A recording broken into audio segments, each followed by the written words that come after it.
We train basic training here, so we provide the required skills necessary to become a successful CBP officer. That is not what we want you to do. We want you to go from an ear to an ear. My goal for every single trainee that comes through here is to be successful at the academy, but most importantly, that means having the skills, tools, techniques, and knowledge to successfully do the job.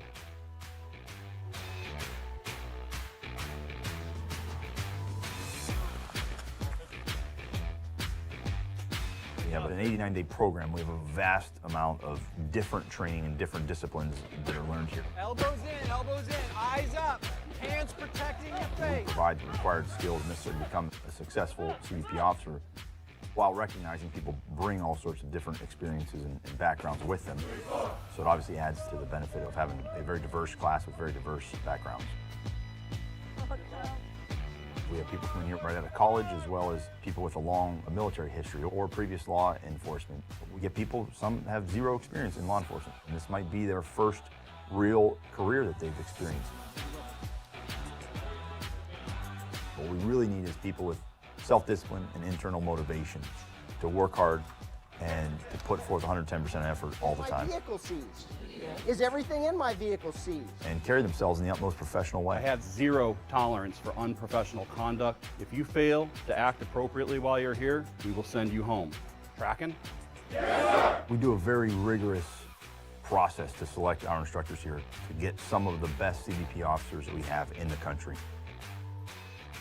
We get CBP officers from all different diverse backgrounds and different skill sets. So we put a lot of expectations on our instructors, and part of that is not just to train and give them the skills and tools and techniques necessary to be successful. It's also to motivate the trainees to perform at their highest level possible.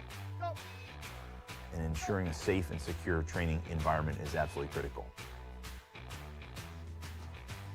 For someone to prepare to come to the academy, really we can break it down to three main principles. One, be in good physical condition. Two is to have an understanding and awareness of what the CBP mission is and want to be part of that. See right here the little bundles? Number three is to show up with the right mindset. Inside shuffle. Be motivated. Be ready to put in 110% and we'll take care of the rest.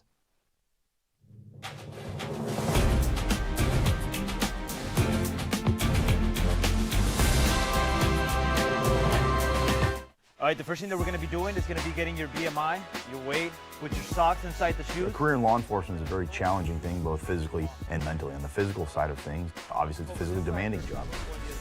You want to come in here in the best shape that you can, because once you have the physical fitness side taken care of, the rest you can focus more of your time and energy on. We have stringent physical requirements for physical fitness.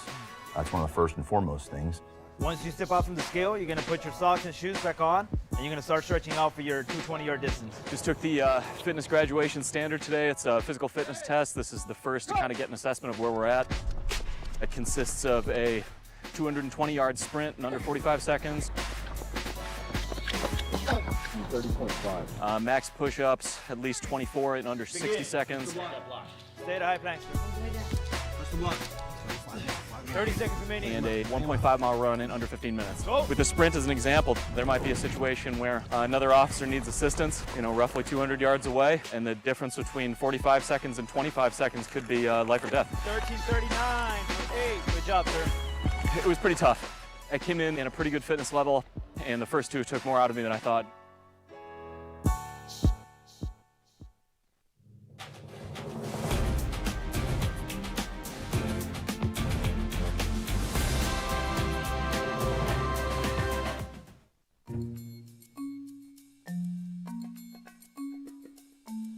When they arrive on day one, we do sort of introduce a bit of stress to sort of wake them up to the next 4 months.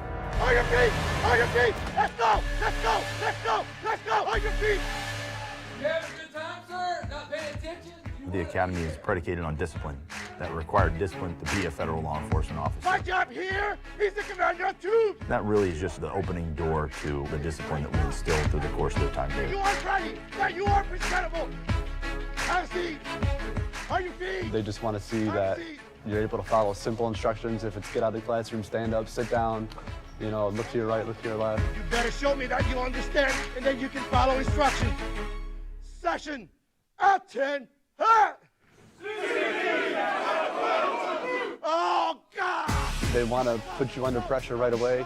They want to see how you're going to deal with the pressure, because everybody deals with pressure differently. We were outside and they started yelling at us, and you know, you're standing like this in formation, not knowing what to expect. Get down, stand up, move. You're like, what am I getting myself into? It allows even us as trainees to get more time with the instructor's training. It lends to professionalism and the discipline that they have whenever they leave here, which is really a very critical piece. Oh! Let's go! Let's go! Let's go! Let's go! Let's go! Let's go! Let's go!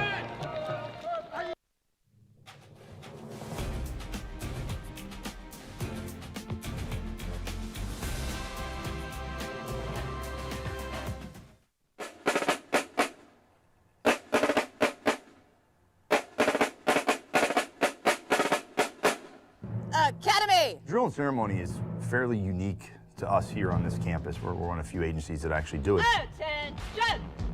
They go through approximately 16 hours of drill and ceremony training, plus all the practice they get doing that as well. Drill and ceremony gives you more of a command presence. It allows you to understand the importance of paying attention to detail, listening to those around you, listening to commands. And it creates a sense of teamwork, unit identity within the sessions. They typically march from class to class, as well as carry their guidons, which bear their specific session number. They march constantly, they march everywhere. Anytime they have to move from one class to another, they form up in a formation and they march from one building to the other.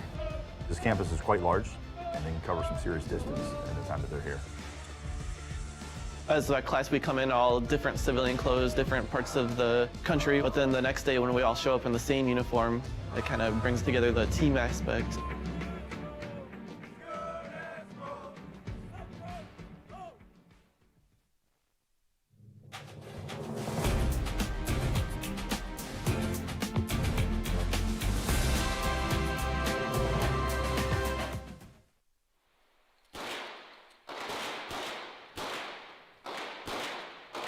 Point, let's go.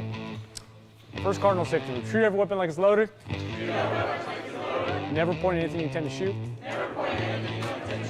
Keep your finger off the trigger until you're ready to shoot. Know your target and be on it. All right, very good, guys. Throughout the 89 days of training here, an extensive amount of time is focused on firearms training, and we're continually trying to evolve that training to match the evolution of threats in the field. Just like that. Again, trigger reset, and back out. The firearms instructors here are top-notch. They really stress the importance that this is a law enforcement academy. We provide them with a baseline. So everybody that comes here, regardless of prior military, prior law enforcement, they leave this place being predictable to every other officer. So yes, they are getting more training and better training than when I went through the academy. Just very grateful for having the opportunity with CBP and getting the training and experience that I have here. I'm really excited for the field and to get more experience there.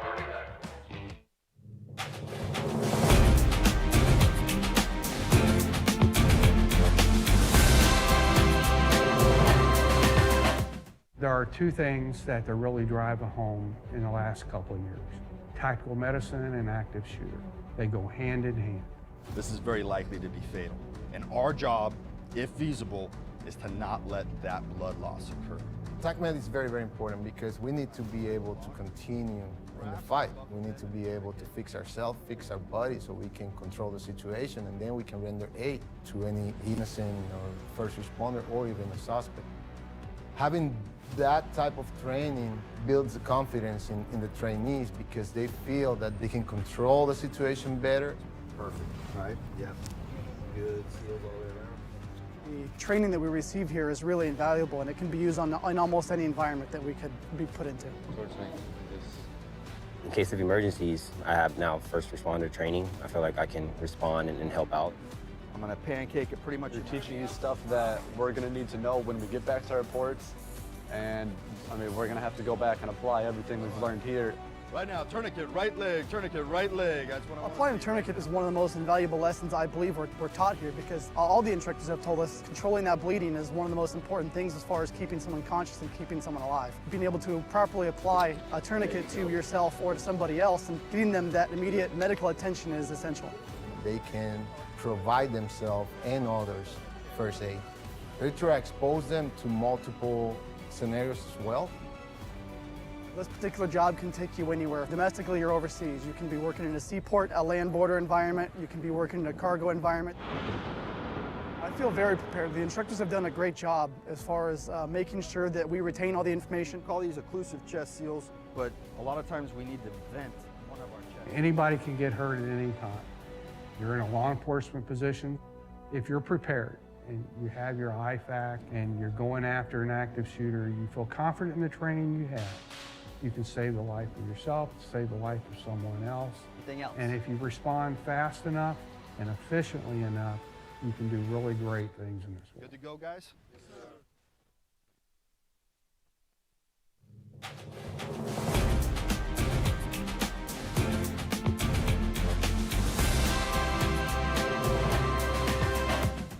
Our officers are trained to handle all sorts of different threats, whether it be an active shooter at or near a port of entry or a mass casualty event.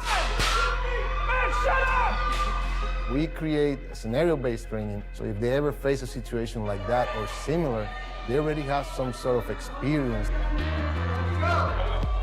We use lots of role players, lots of screaming, lots of fake blood on the ground. We try to give them a true life experience that they can't get anywhere else.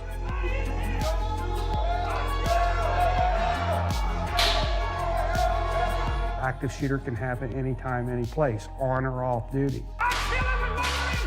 Our response is to go in there in the situation, neutralize the active shooter, stop the killing of innocents, and after that, provide aid to people who are in danger. Dispatch, we have an active shooter.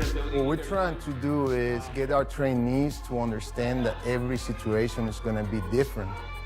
We always push them to their limits in a safe environment. This is a very controlled environment.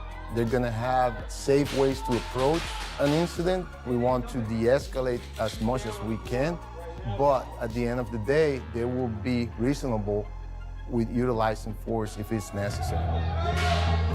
So you're running through the building and you have your adrenaline pumping and you have no idea what's going on, where shots are coming from. My head's racing and I'm trying to think, slow down, you got this. Walk with everybody else, and you need to definitely just calm down and get yourself in check to clear each room. We really try to make them explain what they did in the room.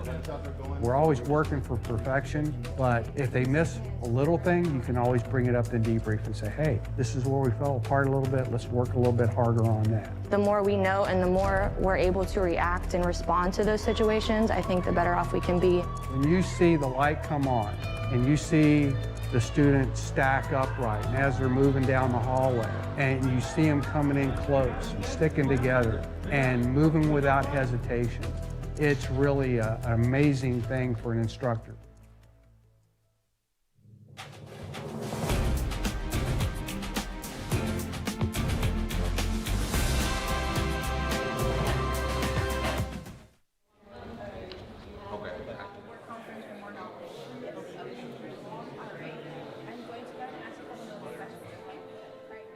The mock board of entry is where trainees practice everything they have learned. You're close to that warrant, you can use your... We have primary inspection area simulating what they encounter at the airport. We have pedestrian area simulating a land border. Vehicle primary lanes in the back. They come and do some non-intrusive inspections here. We have role players as actual travelers with specific roles, and the trainees have the opportunity then to interact with those role players in a realistic environment. And it really represents the culmination of all the training that they've had. Everything comes together at this place. Here is the closest thing they have to reality, so we get to experience how the officer is going to perform once they leave the academy. That creates that realistic environment that replicates what they're going to see when they get back out to the field. The legal aspect is one of the most important things that we do. We have to teach them about immigration law and about passengers' rights. And we have to walk a very fine line and protect their rights as we conduct our inspections too. We have to comply with standards. And it says up here, brief interference with possessory rights or interests are still subject to the Fourth Amendment. Sometimes call them detentions, okay? But detentions are still seizures. I'm going to refer to secondary. For what reason? Behavioral. He keeps looking all around, playing with his hands on the steering wheel. I think it's possibly a smuggler. It really becomes the most important piece in the puzzle of using appropriate force as determining the admissibility of a person or anything else in those realms. The legal piece becomes very critical for us. Proceed over to Secondary Officer Smith has some more questions for you. Okay. All right, sir. Trainees have a chance to search bags, to search vehicles, and we can teach them the methodical way of doing that. We can actually replicate what real seizures were, and we can give them that opportunity to do that methodical search and find something that's actually secreted. By the time they get to the field, they've already experienced the work they're about to start doing in a real-life environment with real-life people.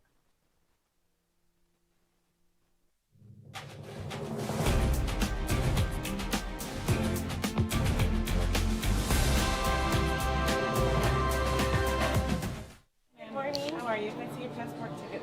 It's all right there. Thank you very much. What are you looking for right there?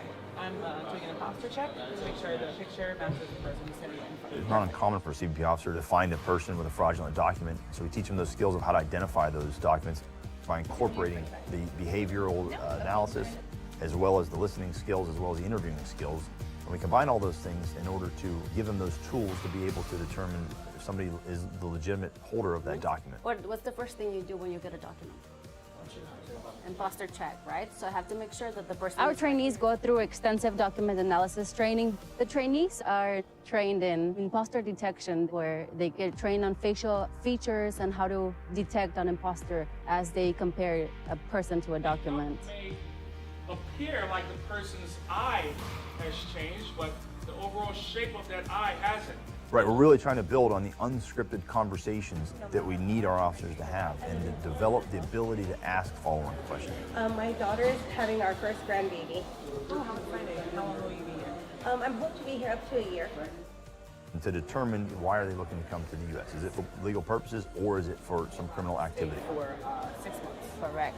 So We try to harness on their ability to continue to ask questions and to be inquisitive. We want them to be able to continue to ask follow-on questions and start to determine the legitimacy of someone's story. You bring any commercial merchandise? Where are you going to stay here? Where are you coming from? How far is that away from you? Doing a bachelor's? You have a ticket back? As a CBP officer, that's really what our main job is. What's wrong with that picture? You don't have a ticket back from coming back to my house.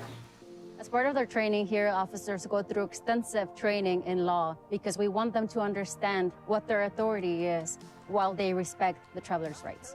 Invasive either. Seizures with a limited scope can be reasonable with lower levels of suspicion, and then seizures with a broad scope absolutely require higher levels of suspicion.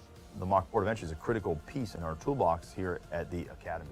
Not only do they focus on their interviewing skills, they focus on their behavioral detection, and they focus on their listening skills to understand what somebody is trying to tell them and what somebody is or isn't telling or trying to conceal. Are you bringing back any fruits, vegetables, plant seeds, or insects with you today, sir? He keeps looking all around, playing with his hands on the steering wheel. I think it's possibly a smuggler. And that creates that realistic environment that replicates what they're going to see when they get back out to the field. We protect the American public from terrorist threats. We want to have our officers ready to protect us. That is why it is important that we train the manner we do. Focus. Because America's front line starts here.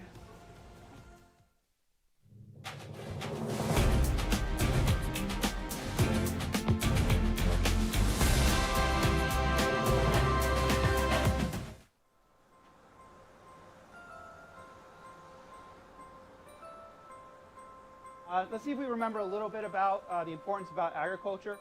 How much money does ag generate, the industry itself, a year? $1 trillion, right? Right? So agriculture is a very important part of our economics, right? Our industry, our livelihood here in the United States. It's what we eat, it's our economics. The agriculture specialist training is conducted both here and in Frederick, Maryland. But while the CBP officers do agriculture-related training, the agriculture specialists also do CBP officer-related training. The threats are so severe that we do need every CBP officer to have some agriculture training. Sample of the larvae in here, in the case. But you can see the damage that the larvae actually causes to the tree. Burrows itself into the tree, cutting off all the nutrients to the tree. There's all sorts of different pests and diseases that I had no idea come in through, like, say, the bottom of a ship, or even on the side of some of the cargo containers, and even people bringing fruits across the border that could have pests and just deplete our economy and our agriculture. This little larvae can take down a whole tree. I feel like it broadens your horizon on the laws that you're enforcing, because we have to enforce cargo laws, criminal laws, and agriculture, and it just makes you think about the larger picture when you think about stuff coming into our borders that can harm our natural resources or our crops or our food supply. When we learn about agriculture, it kind of just makes you think about how something so small can have such a large impact. We all need food, so if something came in and destroyed our food supply, it could be just absolutely devastating for the country. That's what keeps us up at night, and that's what keeps us doing this job. You want to make sure that nobody's bringing any of these pests or diseases in, and that just stems from the things that we learn here, what to look for, where to look on the passengers, what questions to ask them, just to ensure that you're not introducing new species and invasive species to the United States. It's going to give you that situational awareness on what to look for and what to refer. If you come into this without knowing anything about agriculture, you have no idea what to look for in regards to nematodes or insects or pests that you've never heard of. So if you have that training that tells you these are in these crops, or these are in these fruits or vegetables or meat or animal products, the training will always have that in the back of your mind.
On behalf of the Commissioner of U.S. Customs and Border Protection, we welcome you to the graduation of our newest U.S. Customs and Border Protection officers. We are honored to have you here today. Before the ceremony begins, we ask you to please silence your cell phones and other electronic devices so that they do not disrupt the ceremony. If you have small children in attendance with you today, there is a cry room available in the main auditorium next to the doors you entered from. All are welcome to use it so that loud noises do not distract from the ceremony. You are welcome to move around the auditorium and take photos, but please do not block the aisles. Please remain behind the last row of seats on the main floor of the auditorium. There will be numerous photo opportunities throughout the ceremony. However, we ask you to remain seated during the keynote speaker's remarks.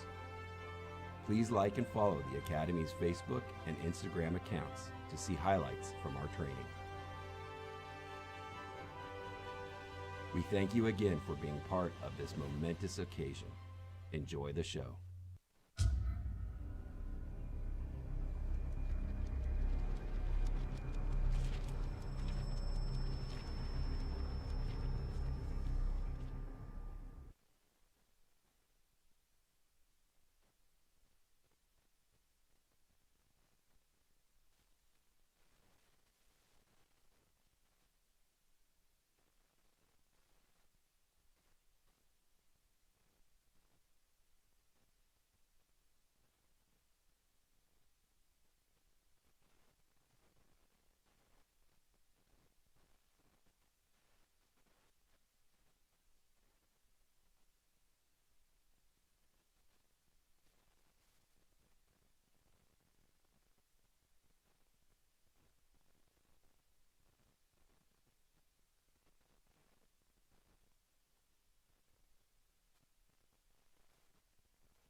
In a few moments, the graduates and the ceremonial party will arrive, led by the Commander of Troops. We ask that you please stand at that time and remain standing for the arrival of the graduates, the national anthem, and the Pledge of Allegiance. I would again ask you to silence your cell phones and other electronic devices so they do not disrupt the ceremony, which will begin momentarily. Please stay clear of the aisle when they enter.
Ladies and gentlemen, please stand for the arrival of the graduates.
By the dawn's early light, what so proudly we held at the twilight's last gleaming,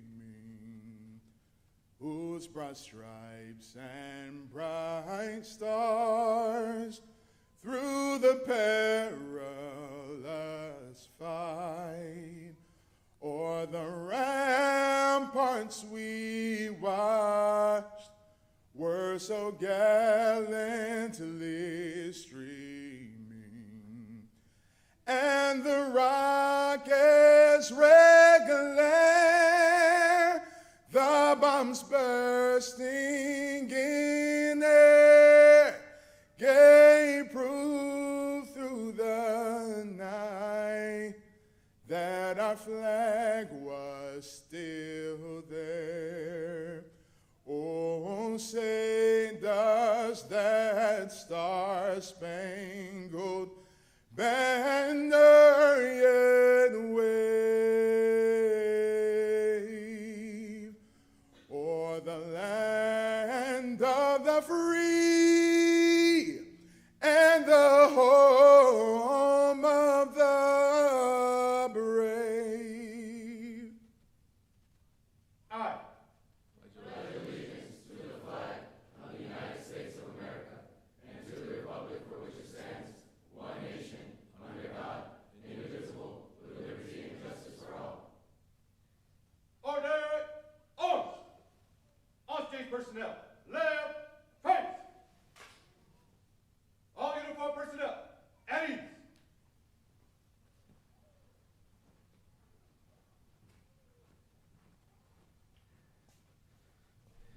Ladies, gentlemen, and graduates, please be seated.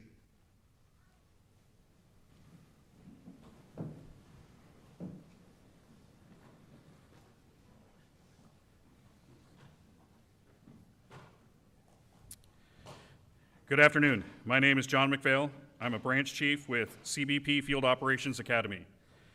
It is my pleasure to introduce to you the on-stage ceremonial party.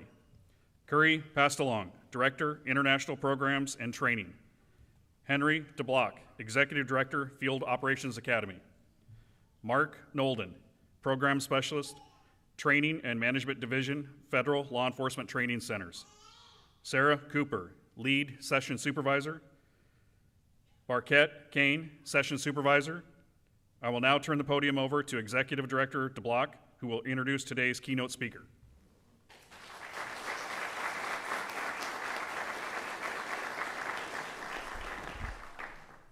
First and foremost, good afternoon, and really glad you can be here in person today. It's definitely a special event. Those who could not be here today in person, thank you for joining us as well on our live stream. And it is in fact my great pleasure to introduce our keynote speaker today. Mr. Curry Pastalong serves as the Director of International Programs and Training Division within the International Operations and Advisory Directorate. In this capacity, he manages the division that provides the programmatic, training, and policy backbone for the Directorate's international initiatives. Prior to his current position, Mr. Pastalong served in various leadership positions to include Director, Immigration Advisory Program, Acting Director of Field Operations and Assistant Director of Border Security for the Pre-Clearance Field Office, Acting Assistant Director of Mission Support within the New York Field Office, and Acting Port Director of Aruba Pre-Clearance. Mr. Pastalong holds a master's degree in Strategic Security Studies from the National Defense University, master's degree in Business from Michigan State University, and is also a graduate from CBP's Leadership Institute. Ladies and gentlemen, please welcome Director Curry Pastalong to provide the keynote address for our graduating session.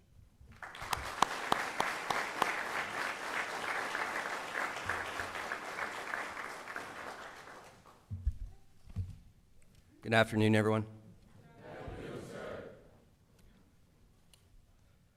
Ladies and gentlemen, distinguished guests, proud families and friends, welcome to the graduation of CBP Officer Basic Trainee Class 720. I want to start out today with a question. Sit with it for a moment. Why are you here? Not here in this room, not here at FLETC, I mean. Why did you choose to do this? Why did you apply?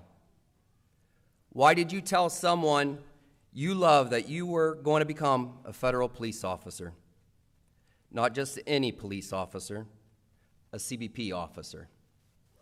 At the foremost, premier, unified border enforcement agency in the entire world. Every one of you has an answer to my question. And every one of yours is different than mine.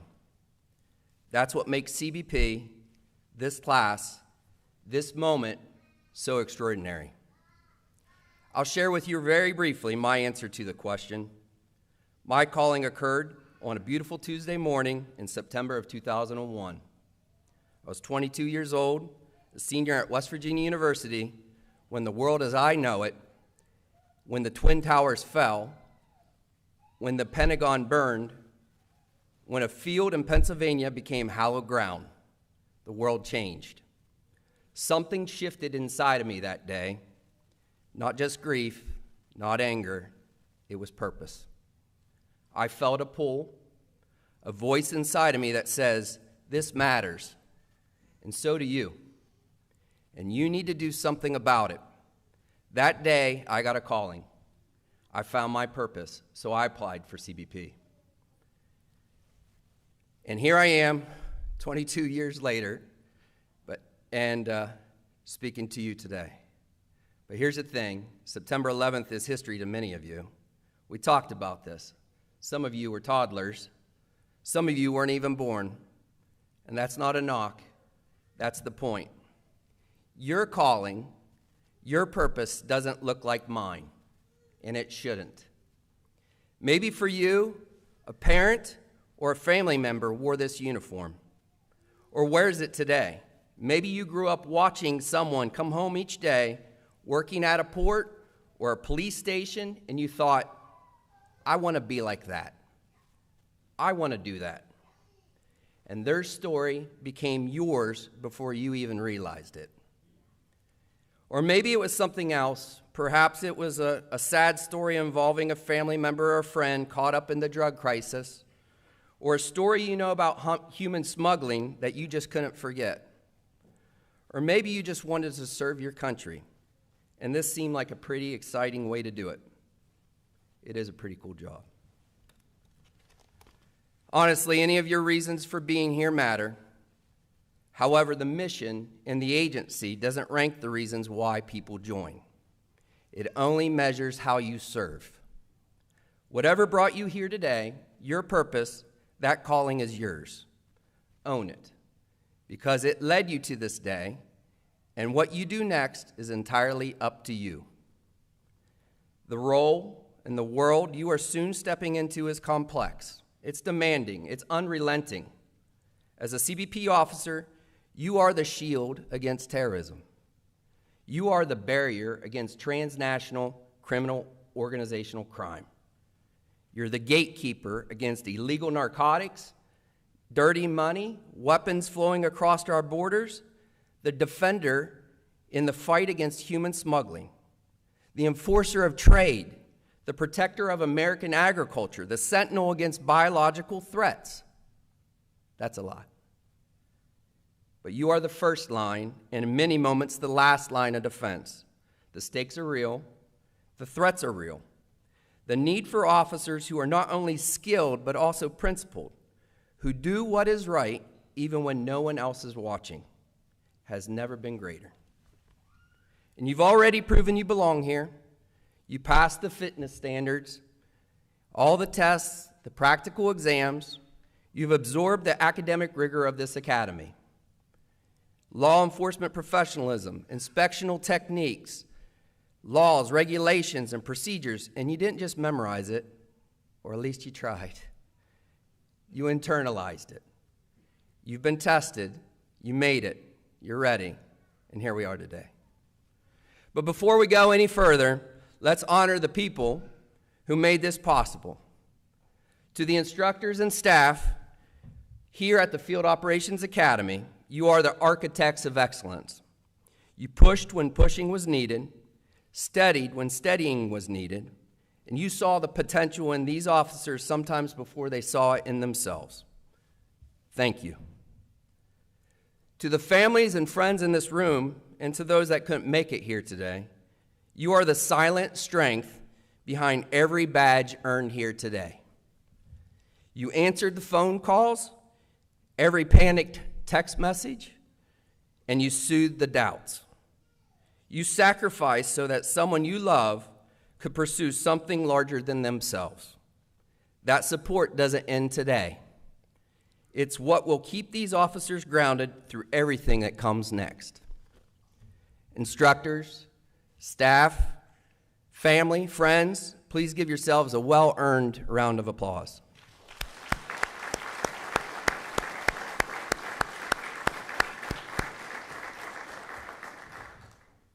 So you all will leave here this weekend, and you're going to report for duty back at each of your ports.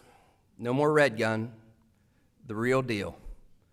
Full uniform, new badge, credentials. Next week, we get to work. Processing passengers, conducting interviews, and inspecting vehicles. Reviewing cargo paperwork or working the x-ray scans. In each of these scenarios, each moment, you represent something far bigger than yourself. You represent the first line of defense for your country. You are the first and the last line of defense, quite honestly. There will be hard days, moments of uncertainty, moments when the right call isn't obvious, but you will draw on what was built here, the running, the push-ups, the tests, the camaraderie that forged under pressure. You've done the hard things. You will continue to do hard things, but you will not be alone. And with our agency's core values to guide you, vigilance will keep you sharp, service will keep you humble, integrity to keep you true. You are now ready for what comes next. So in closing, I leave you with these three things. First, embrace each challenge. Growth lives in discomfort. The hard days aren't the exception, the easy ones are. Each are a part of this exciting career. Embrace each challenge. You'll look back on each one of them, and each challenge will have made you better and stronger for what comes next. Second, lean on your network. Your classmates are now your first professional family. This organization is vast.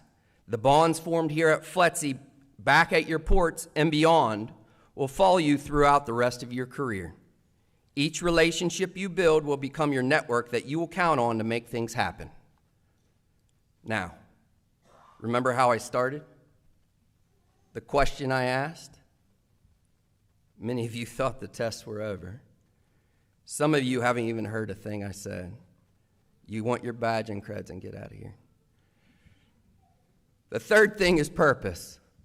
Hold on to your purpose, your answer to why you are here, your calling. Hold on to that answer. Because on the long days and the uncertain nights, you will need to reflect on it. Let it steady and get you through. Let it remind you what and why you chose to be a CBP officer, why it matters, because each of you matter. Class 720, you are ready, you are resilient, you are the future. Today you have earned your badge, tomorrow you must uphold your purpose.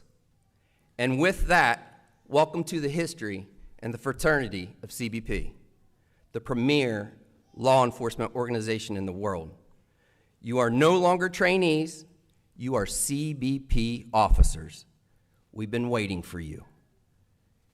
Stand tall, serve proudly, and give your best every single day. Congratulations to each and every one of you.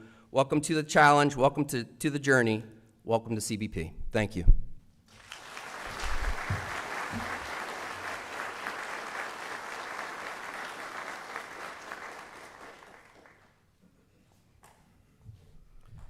Thank you, sir, for those encouraging words. Now for the presentation of the Federal Law Enforcement Training Center's Director's Leadership Award, please welcome FLETC's representative, Program Specialist Mark Nolden.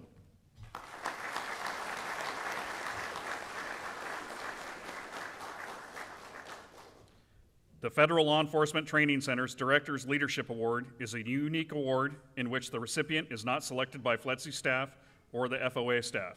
Instead, the recipient is selected by their peers. Session 720's recipient is trainee Alexandria Madrona.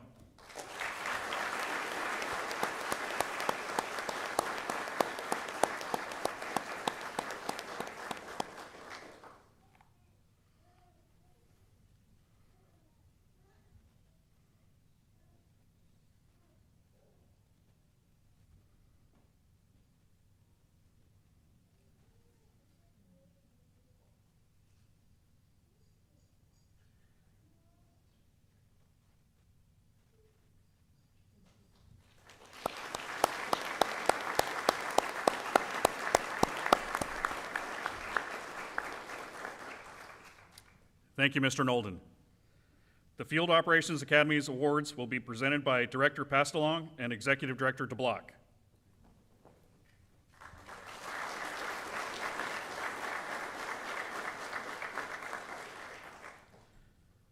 The Field Operations Academy's Firearms Award is presented to the graduate with the highest score on the CBP Course of Fire to include judgment pistol shooting. Congratulations, trainee Dalibor Oleskiosowski.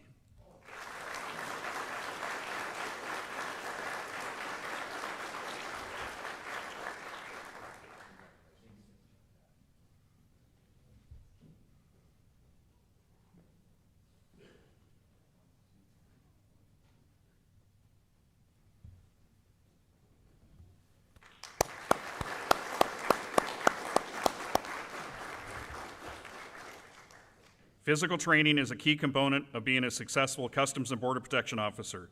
The Field Operations Academy's Physical Training Award is presented to the graduate with the highest average score of fitness graduation standard, arrest techniques, and defensive tactics.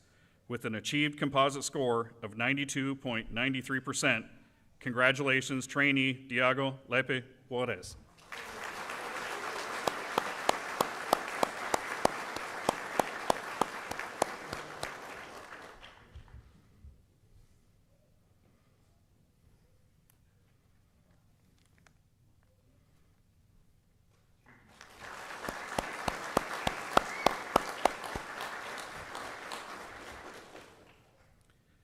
The Office of Training and Development's Outstanding Performance Award is presented to acknowledge the graduate in the session with the highest combined academics, firearms, and physical training scores. The scores are weighted with an emphasis on academic achievement at 60% and an equal weight between firearms and physical training at 20% each. The minimum score to qualify for this award is 90% with no failures or remedials in the different areas. With an achieved composite score of 94.91%, congratulations, trainee Tu Han Tran.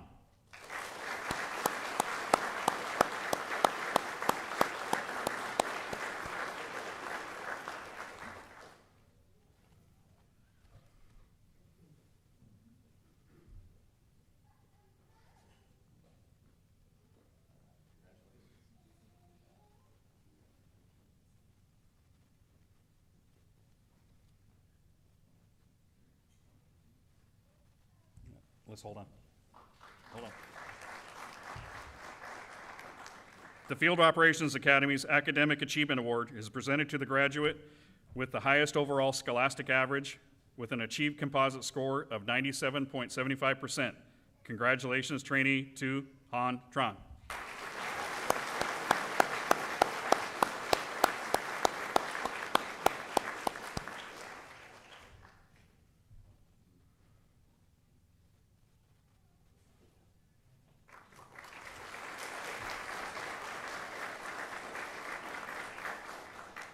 The Field Operations Academy's Director's Award is presented to the individual who during training embodied and demonstrated the Field Operations Academy's guiding principles of pride, esprit de corps, professionalism, and integrity.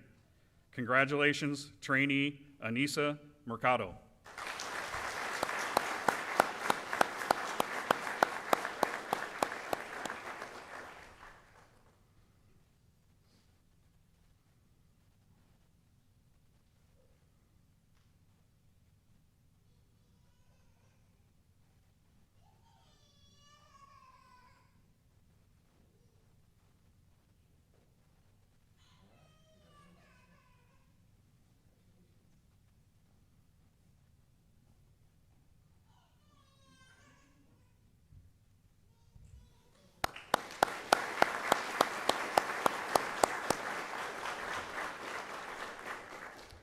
The Field Operations Academy's Executive Director recognizes the outstanding leadership and dedication demonstrated by section leaders of CBP Officer Basic Training Session 720. Serving as a section leader is a significant responsibility within the Academy and requires individuals to lead by example while maintaining the highest standards of professionalism, accountability, and teamwork. Throughout the session, your dedication, communication, organizational skills, and willingness to serve were exemplary and contributed greatly to the success and the unity of the class. Your ability to motivate and support your fellow trainees while serving as a liaison between Academy staff and the session reflects the trust and the confidence placed in you as leaders. This achievement highlights your professional and personal excellence as future CBP Customs and Border Protection officers and demonstrates your commitment to values of the mission of the agency. Your leadership and service are highly commendable and reflect the high standards and expectations of the Field Operations Academy. Congratulations, trainee Jesse Allen and Dalibor Alaskis.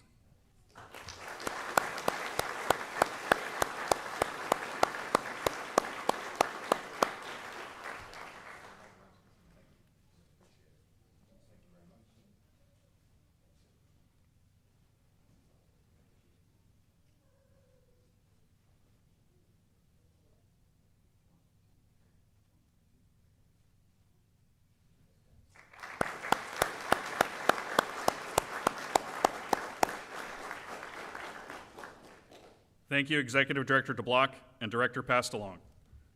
For the presentation of the officers' badges and credentials, I'll now turn the podium over to Lead Session Supervisor Sarah Cooper. Please hold your applause to the end. Thank you. Right down the road, first and second row. Attention!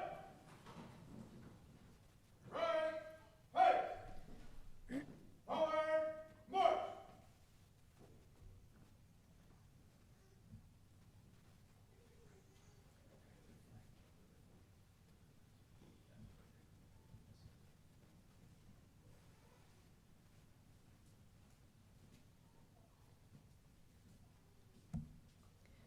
Dalibor Alexowski, Progresso, Texas.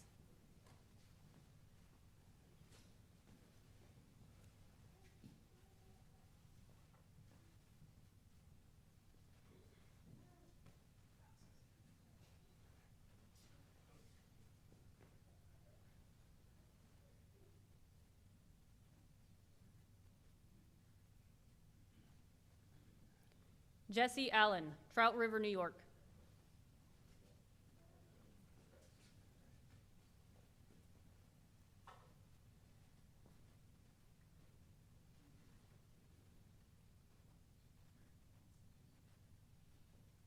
Jean Almestica, Brownsville, Texas.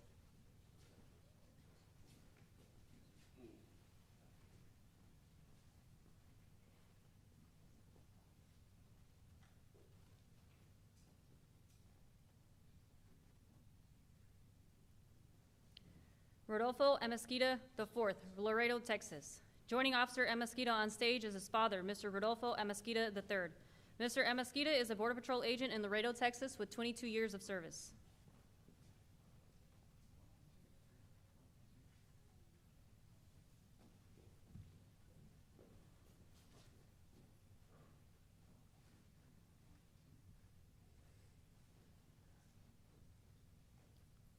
Shaquille Arshad, Buffalo, New York. Joining Officer Arshad on stage is his mentor, Mr. Sher Afghan. Mr. Afghan is a CBP officer in New York with 7 years of service.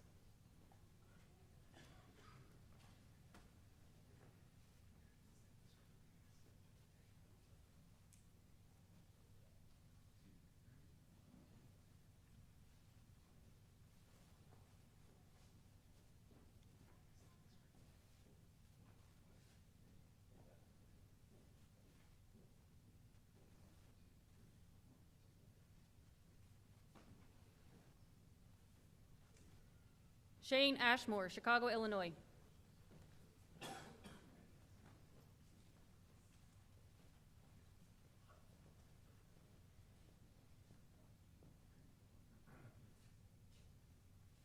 Trajan Battle, Seattle, Washington.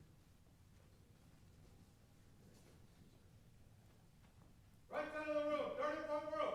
Attention! Right, right. Forward, march.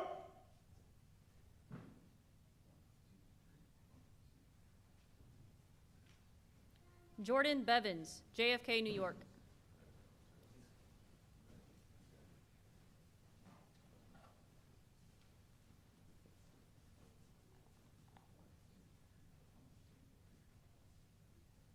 Orisi Bishop, Dallas, Texas.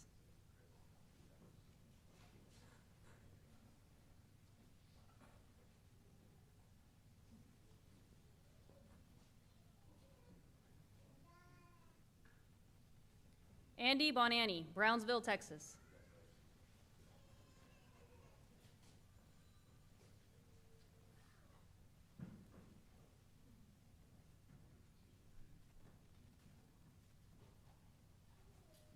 Jason Briggs, Alexandria Bay, New York.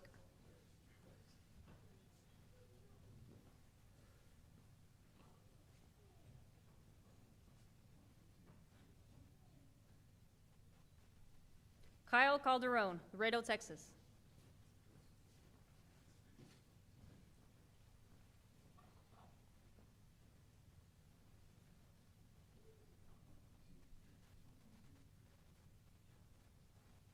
Jonathan Carrera, Los Angeles, California.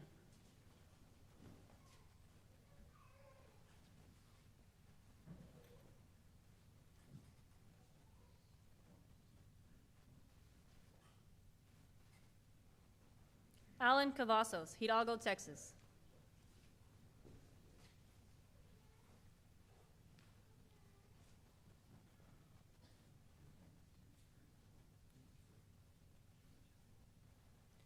Martisha Charles, Chicago, Illinois. Joining Officer Charles on stage is her mentor, Mr. Fred Darko. Mr. Darko is a CBP officer in Baltimore, Maryland with 6 years of service.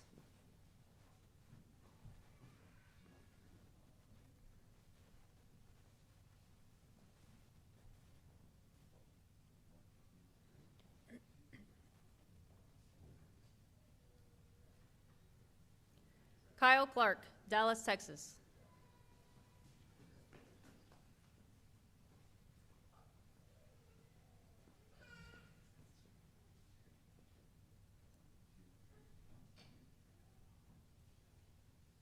Owen Davis, Buffalo, New York.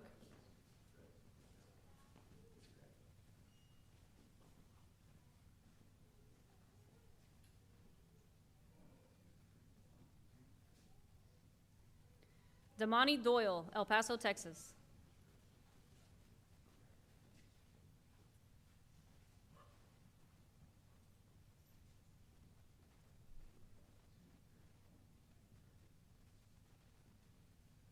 Davina Garcia, El Paso, Texas. Left side of the road, first and second row. Attention. Left, right. Forward, march.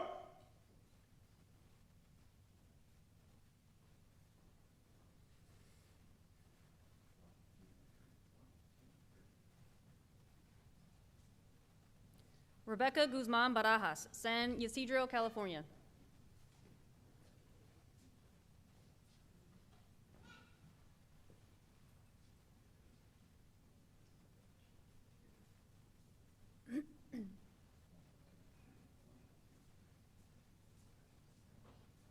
Horacio Hernandez Jr., El Paso, Texas.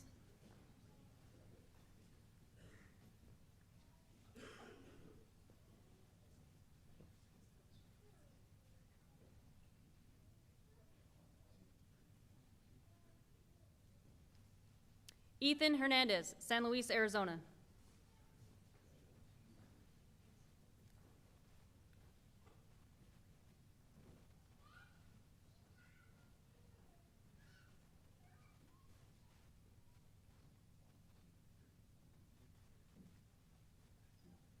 Myra Hernandez Estrada, Nogales, Arizona.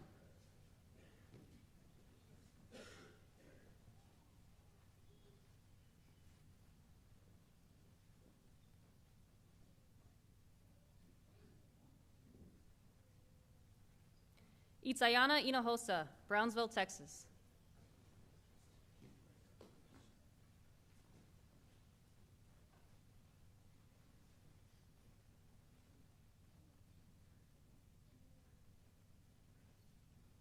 Cameron Hunter, Houston, Texas.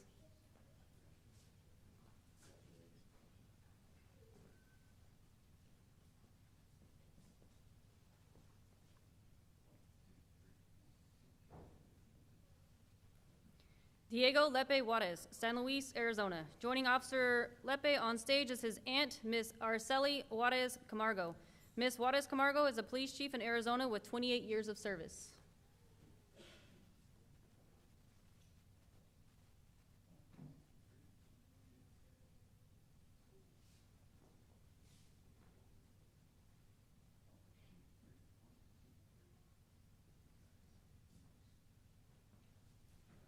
Giordano Leon, Nogales, Arizona. Joining Officer Leon on stage is his brother, Mr. Villamar Mendez Chavez. Mr. Mendez Chavez is a CBP K-9 officer in Nogales, Arizona with 8 years of service.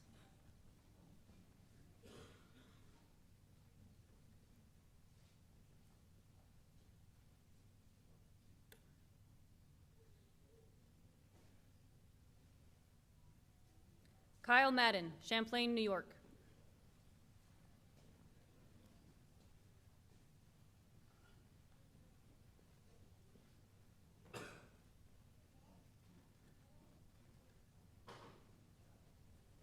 Alexandra Medrano, Brownsville, Texas.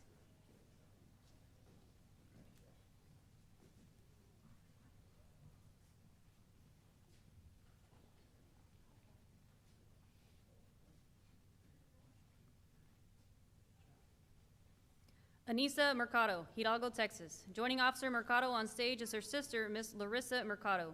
Miss Mercado is a Border Patrol Processing Coordinator in McAllen, Texas with 2 years of service. Left side of the road, turning point road. Attention. Left, right. Forward, march.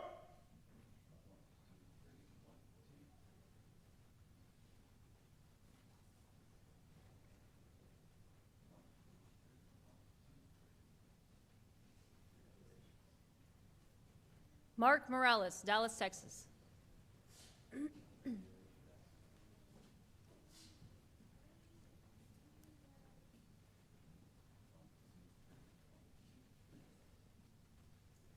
Gabriela O'Leary, Santa Teresa, New Mexico.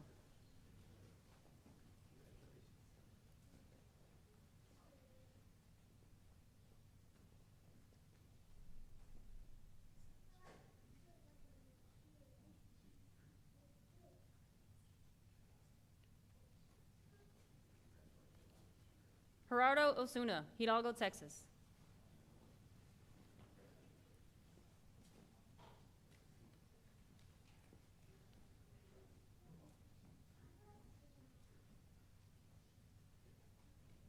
Joshua Paul, Derby Line, Vermont.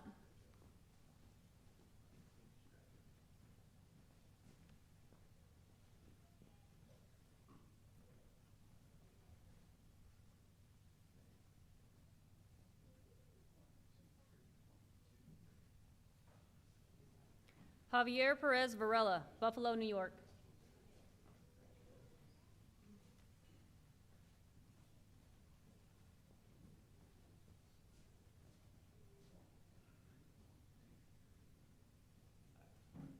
Catherine Sandez, San Ysidro, California. Joining Officer Sandez on stage is her father, Mr. Daniel Sandez. Mr. Sandez is a Border Patrol Division Chief in Brazil with 22 years of service.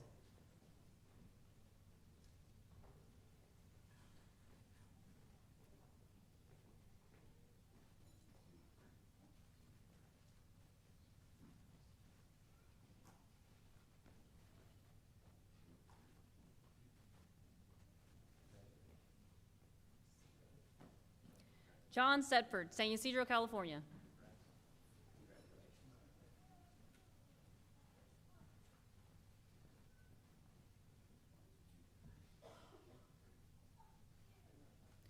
Pawandeep Singh, Chicago, Illinois.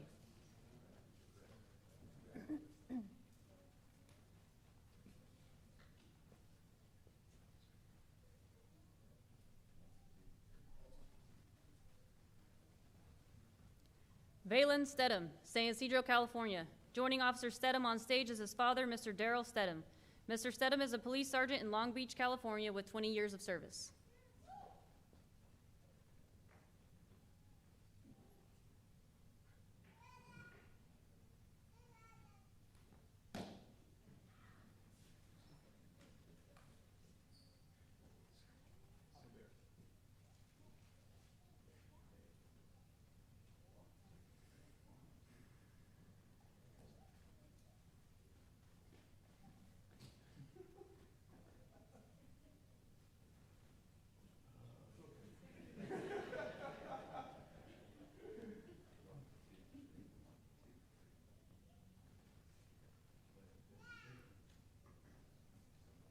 Jillian Taylor, El Paso, Texas.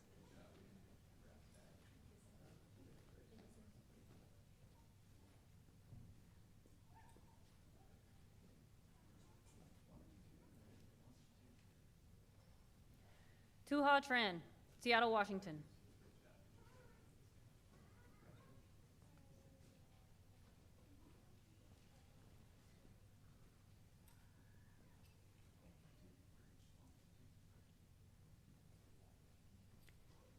Thean Tran, Los Angeles, California.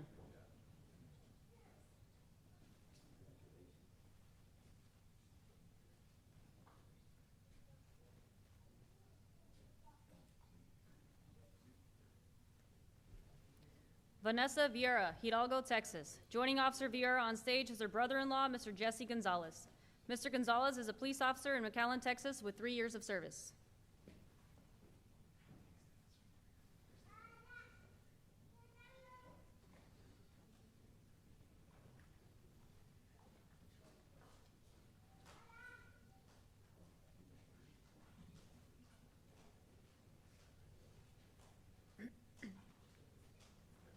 Santiago Villamarin, Progreso, Texas.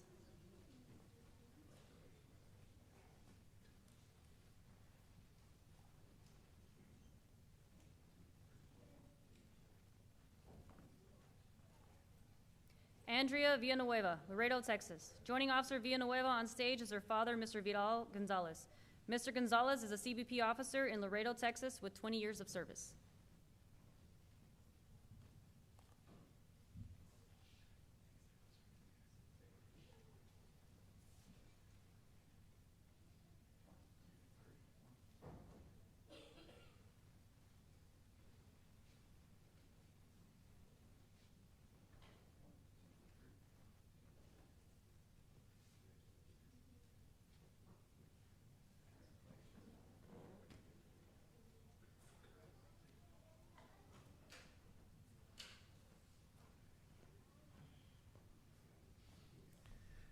Please give a round of applause to the graduates.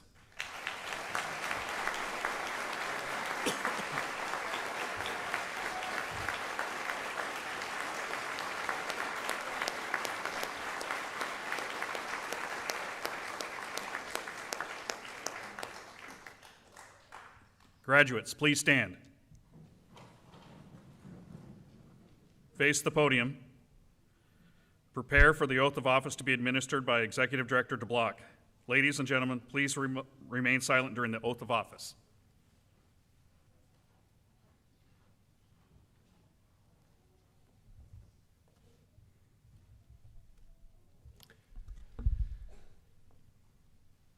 All right, almost there. Please go ahead and raise your right hands and repeat after me. I. State your names.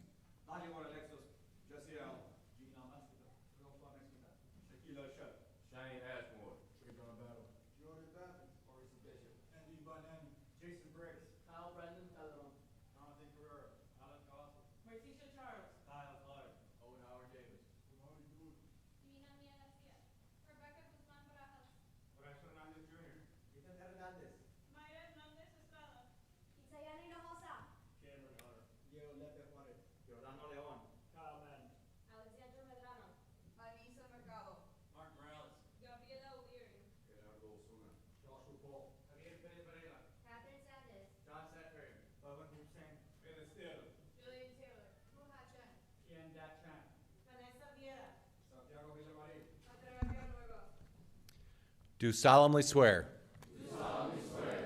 That I will support and defend. The Constitution of the United States. Against all enemies. Foreign and domestic. That I will bear. True faith and allegiance to the same. That I take this obligation freely. Without any mental reservation. Or purpose of evasion. And that I will well and faithfully discharge. The duties of the office. On which I'm about to enter. So help me God. Congratulations, CBP officers.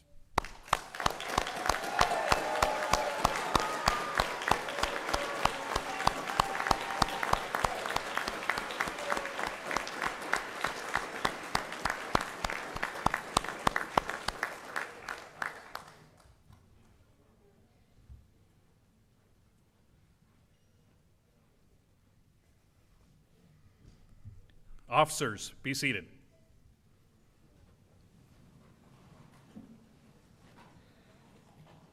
Once again, I want to congratulate our newest U.S. Customs and Border Protection officers. Officers, you leave here today with a strong foundation for your new career as a CBP officer. Continue to grow and challenge yourself as you've chosen a most dynamic career field in which there will always be new things to learn as we successfully accomplish our mission. And finally, be safe. Ladies, gentlemen, and officers, please stand.